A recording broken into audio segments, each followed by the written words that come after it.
Saudari-saudara yang terkasih di dalam Tuhan Yesus, marilah kita berdoa. Dalam nama Bapa dan Putra dan Roh Kudus. Amin. Bapa kami yang ada di sorga, dimuliakanlah namamu. Datanglah kerajaanmu, dan jadilah kehendak-Mu di atas bumi seperti di dalam sorga. Berilah kami rezeki pada hari ini, dan ampunilah kesalahan kami, seperti kami pun mengampuni yang bersalah kepada kami. Dan janganlah masukkan kami ke dalam pencobaan, tetapi bebaskanlah kami dari yang jahat. Ya Roh Kudus, hadirlah saat ini untuk memimpin dan membimbing kami dalam membaca firman Tuhan Yesus dan merenungkannya, sehingga kami dapat mengerti maknanya dan dapat kami laksanakan dalam hidup kami sehari-hari di tengah masyarakat kami. Pembacaan Injil Suci Yesus Kristus menurut Yohanes pasal 10 ayat 22 sampai dengan 30 dengan perikop Yesus ditolak oleh orang Yahudi. Tidak lama kemudian tibalah hari raya pentabisan Bait Allah di Yerusalem. Ketika itu musim dingin. Yesus berjalan-jalan di Bait Allah di serambi Salomo. Maka orang-orang Yahudi mengelilingi dia dan berkata kepadanya, "Berapa lama lagi engkau membiarkan kami hidup dalam kebimbangan? Jikalau engkau Mesias, katakanlah terus terang kepada kami." Yesus menjawab mereka, "Aku telah mengatakannya kepada kamu, tetapi kamu tidak percaya. Pekerjaan-pekerjaan yang kulakukan dalam nama Bapa-Ku, itulah yang memberikan kesaksian tentang Aku. Tetapi kamu tidak percaya, karena kamu tidak termasuk domba-dombaku. Domba-dombaku mendengarkan suaraku, dan Aku mengenal mereka, dan mereka mengikut Aku.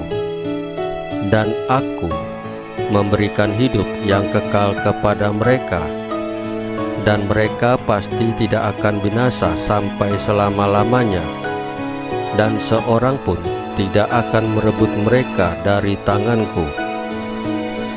Bapa-Ku yang memberikan mereka kepadaku lebih besar daripada siapapun, dan seorang pun tidak dapat merebut mereka dari tangan Bapa. Aku dan Bapa adalah satu."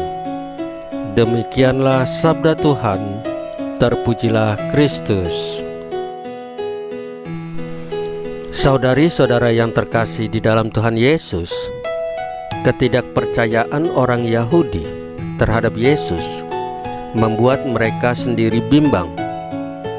Meskipun Yesus telah mengatakan bahwa dialah Mesias itu, entah itu lewat kata-kata atau lewat tindakan, dan bahkan mujizat-mujizat yang sering dibuatnya di tengah-tengah mereka, tetapi mereka tetap saja tidak percaya. Sementara itu, jemaat perdana meskipun mengalami penganiayaan, tapi tidak mengalami kebimbangan, tidak mengalami patah semangat, dan tidak mengalami kegoncangan iman, karena mereka percaya kepada Tuhan. Justru hal itu semakin membuat mereka berani menyebar ke tempat-tempat lain dan mewartakan bahwa Yesus adalah Tuhan. Dalam menjalani kehidupan ini, kita pun seringkali bimbang dan kurang percaya ketika kita mengalami tantangan hidup. Kita begitu mudah terlepas dari pegangan utama kita, yakni Allah sendiri. Kita lalu mencari pegangan lain yang bukan dari Allah. Semestinya kita percaya dan menyerahkan perkara-perkara hidup kita kepada Tuhan Yesus, karena dialah sumber utama kekuatan kita dalam menghadapi berbagai masalah atau badai dalam hidup kita. Dengan sungguh percaya kepadanya, kita akan menemukan jalan keluar dari setiap kemelut yang kita hadapi. Tuhan Yesus tidak membiarkan kita berjuang sendirian, tetapi Dia selalu hadir dan menyertai kita. Saudari-saudara yang terkasih di dalam Tuhan Yesus, marilah kita berdoa. Ya Tuhan, kami seringkali tidak percaya dan mengabaikan-Mu. Bantulah kami agar dalam menjalani hidup ini, kami selalu berpasrah diri pada kehendak-Mu. Salam Maria, penuh rahmat, Tuhan sertamu. Terpujilah engkau di antara wanita, dan terpujilah buah tubuhmu Yesus.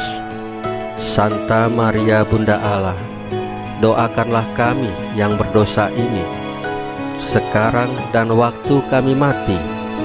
Ya Tuhan Yesus, tambahkanlah iman kami hanya kepadamu saja, karena Engkau adalah Tuhan dan Juru Selamat kami, satu-satunya, tidak ada yang lain. Dalam nama Bapa dan Putra dan Roh Kudus. Amin. Saudari-saudara yang terkasih di dalam Tuhan Yesus, bacaan firman dan renungan hari ini sudah selesai. Tuhan Yesus memberkati kita semua.